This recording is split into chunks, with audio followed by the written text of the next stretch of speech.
Hey everyone, it's Will from Garage Built Athlete. I'm back in the rack, but I'm not squatting today.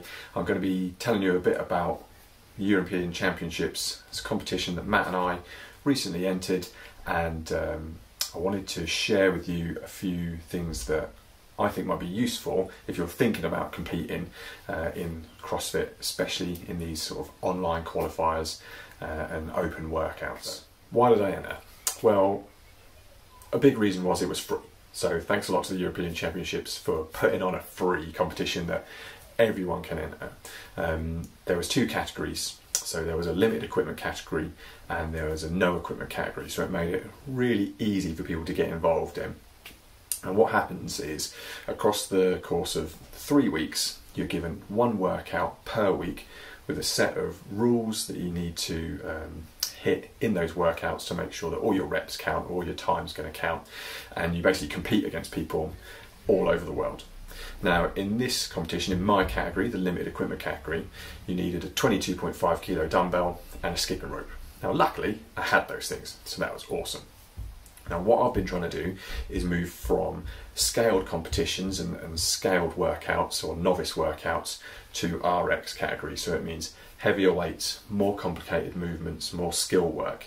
And whilst doing that in lockdown in the garage. So really pushing myself to get to that extra level. So one of the reasons for making the video was to share the experience really of competing. If you're thinking about getting involved in a competition, there's some things which I learned along the way. I've been doing CrossFit for a year and done a couple of competitions now, things that you might not know or understand when you first start.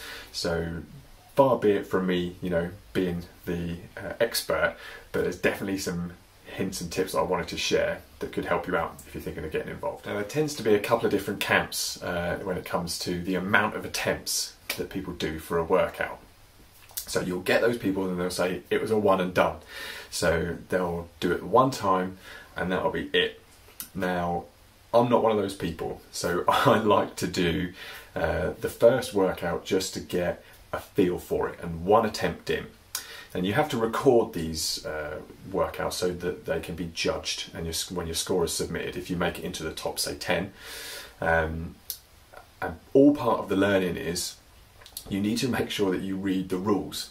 So if you go for a one and done approach and you do your workout on the deadline day, if you've missed out one of the rules, say you're not completing a rep to the right standard or you've not recorded the weight that you used, then your entry could become invalid.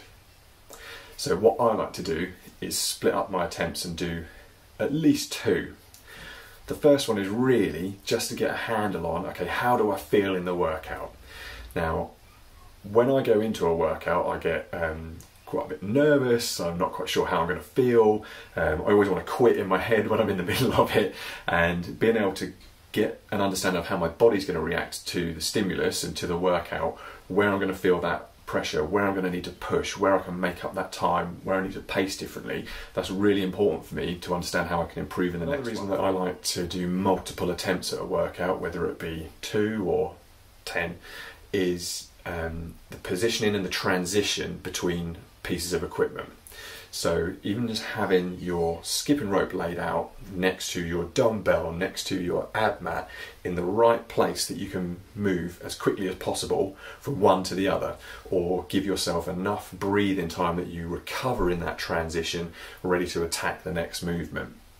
That to me has played a really key part in improving my scores throughout the workout. So as well as knowing, actually, I'm going to feel like this at this point in the workout, so I can either push harder or I need to pace it better at the start, but knowing that you can just simply drop and transition from one piece of equipment into the next can save you vital seconds, which could move you 1, 2, 10, 20 places up the leaderboard and get you a bit better position at the end. Something else that I found through doing a couple of competitions now is that my normal training just goes out the window.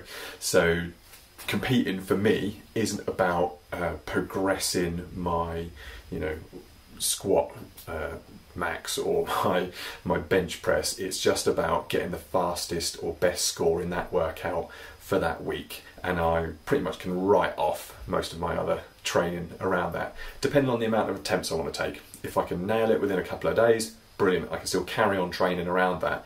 If I've got some real work to do, like I want to improve the amount of thrusters I can do unbroken, or I need to do some skill work on the double unders, then the time in that week gets really dedicated into making my last attempt my best possible attempt.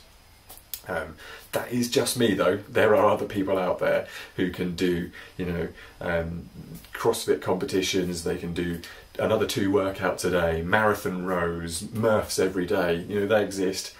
That's not me. Okay, so my goal with this competition was to help me progress from a scaled or novice category into an RX category. I want to be able to move those heavier weights. I want to be able to do those higher skilled movements, and the way that I find is going to help me do that is to just get stuck in with that type of competition.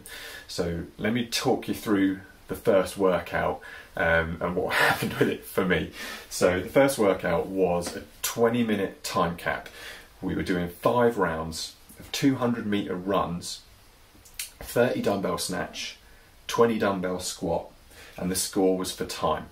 Now, what I've found made this just 100 times worse is we had to do the 200-meter runs in 10-meter shuttles.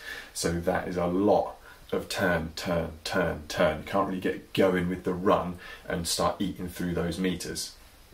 Now, I tried this workout twice. My actual result was I got time capped both times. I absolutely hated this one. So Carl, thanks for programming this. It was a real pig for me. 1,239 reps, so I was 11 reps short of finishing, which was disappointing, and I placed 115 out of 248 people who submitted. There was 800 odd people who actually entered the competition, but only 248 submitted in the first workout. I think people might just forget or get bored. So what I wanted to do overall for this competition was to place in the top 100, so I slightly fell short of that one. What made me not want to do another attempt in this workout is I absolutely hated it. So I did it 2 times, and the first time was bad enough. If I was going to do it again, I just need to go faster. That's all. Just need to suck it up and go faster. It felt hard. It felt like I couldn't go faster, but I know I can. Workout 2. Now, this was the same in the limited equipment and the no equipment category. It was an AMRAP, so that's as many reps as possible. In 7 minutes, you need to burpee over the bar. The rules were your chest and your thighs had to touch the ground on one side before you could pass over the bar to the next. So there's all different sorts of sort of opinions on whether or not that's a burpee, but you stick to the rules. And what we were able to do with this one was stay low. We didn't have to go up to full extension. We didn't have to lock the hips out. We didn't have to do the clap above the head. You could stay low and get over that bar as fast as you could. You didn't have to jump. You could step, whatever made you go faster. So over a period of a couple of different attempts, I managed to build up my score from, I think I scored 100 reps in the first attempt I did. I think I did 3 or 4 attempts on this one, talking to some other people that were in the competition, like Matt, who was doing the exact same workout, and just figuring out, right, how can I go faster? How can I go faster? And I managed to finish this one with 115 reps, so more than 10% improvement in performance across the week, across a few different attempts. And like I said before, it's because I know how I'm going to feel, I know how I need to breathe, where I can push, where I need to pace, because I've had a couple of attempts at it already. I placed 84th out of the 208 people that entered the score in that category, so you can see that the amount of people that submitted scores was going down. It's actually a valid point to say that you need to keep an eye on your deadlines for when you need to submit the scores. If you think it's Sunday night at 11, but it was actually Saturday night at 10, you're going to miss your chance and you're going to be pretty much out of the competition if you don't get that score submitted on time. Okay, workout number 3. Now bear with me with this one because it's a little bit complicated. It's in 3 parts. Each part has a knockout element of it. So if you don't complete all the movements in the first part, you do not progress into the second part. So as the parts progress, the movements get more complicated, so you need a higher level of skill to get them. So in the first 4 minutes, you need to complete 100 single unders, followed by a 21-15-9 of single arm thrusters with a 22.5 kilo dumbbell and sit-ups.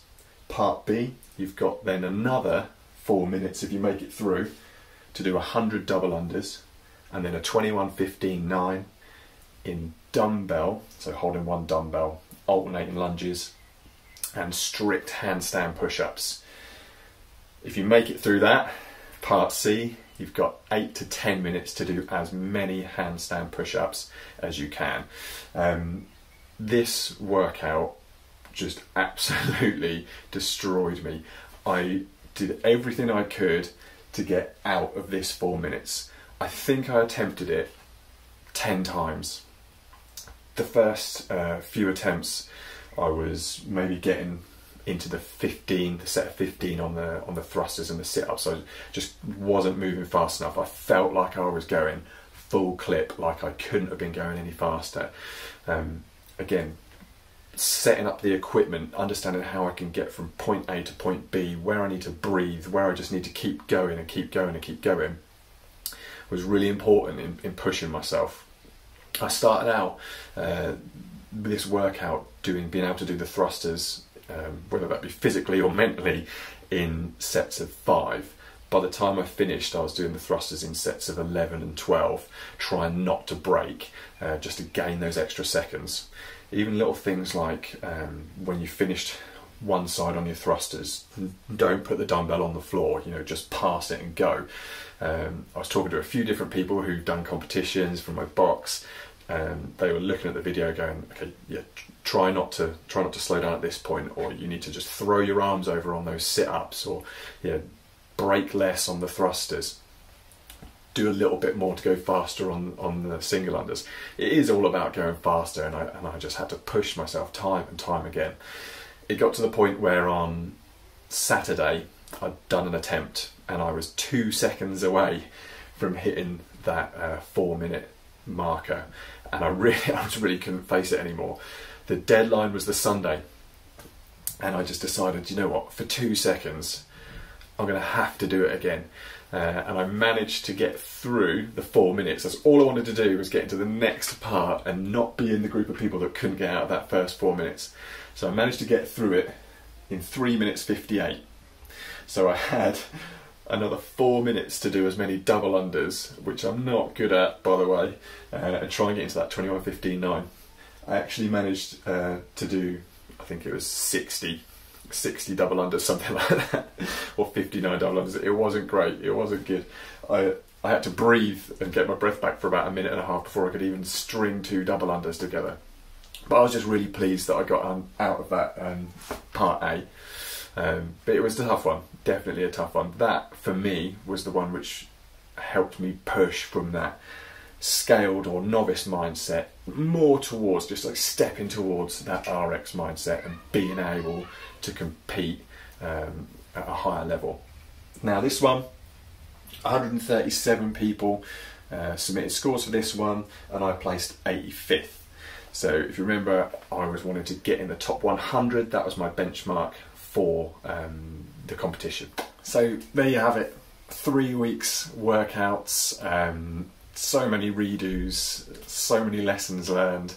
I did make my goal of the top 100, which is what all I wanted to do, was make that goal. My score was 324. In CrossFit competitions, the lower your score, the better. So if you're first in a workout, you score 1 point. So yeah, that's not so great. But my place, I placed 84 out of.